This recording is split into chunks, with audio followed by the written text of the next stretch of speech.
Is plastic making you infertile? Maybe, but probably not, but maybe.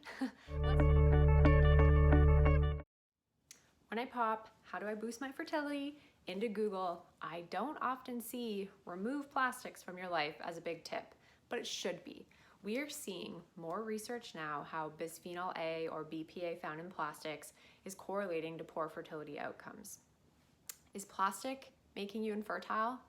Maybe, but probably not, but maybe. Let's start with men, because this is actually where we see the most research. We are seeing BPA impact all areas of a sperm analysis.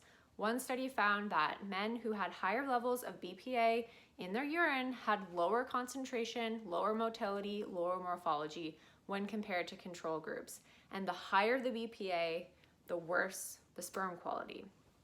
For women, studies were done in women who were undergoing IVF, like most of our fertility research, and they found that women who had a higher level of BPA in their urine had poor oocyte maturation and fewer blastocysts making it past day 3. So poor egg quality, less embryos after retrieval. Couple poor egg quality with poor sperm quality, and it's no wonder embryos aren't developing the way that they should.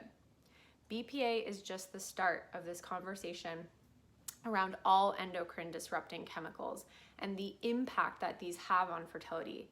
Now that you have this knowledge, it's time to take small steps each day to make change. Exposure accumulates over time, so by reducing exposures, your levels of BPA will also decrease. You don't need to be perfect. I definitely still have plastic in my home.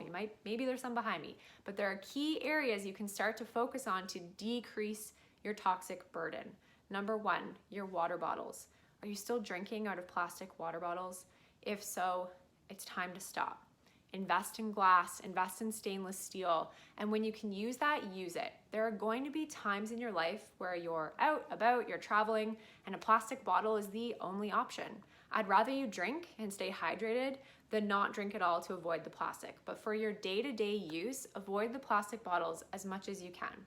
Not to mention, this is also just really good for the environment. Number 2 is food storage. It's time to swap those plastic containers for glass. This obviously can be a financial investment, so slowly over time, build your glass storage options, save and clean jars that you can get started with, and while you're making the swap, never reheat food in plastic. This melting is actually putting some of those tiny little plastic chemicals in your food. And number 3, your skincare. Clean brands are becoming more and more environmentally cautious, which is great for the planet, but it's also great for our plastic exposure. As your skincare runs out, do some research into brands that are using less endocrine disrupting chemicals and potentially have glass container solutions. Again, you don't need to be perfect. Some of my favorite green skincare is still in plastic.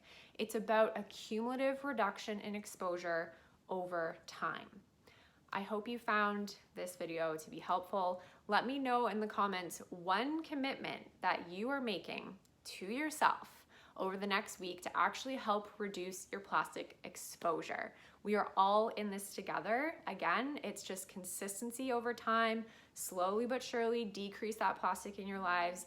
You'll decrease the BPA in your body. We'll hopefully see better egg quality, better sperm quality, happier hormones.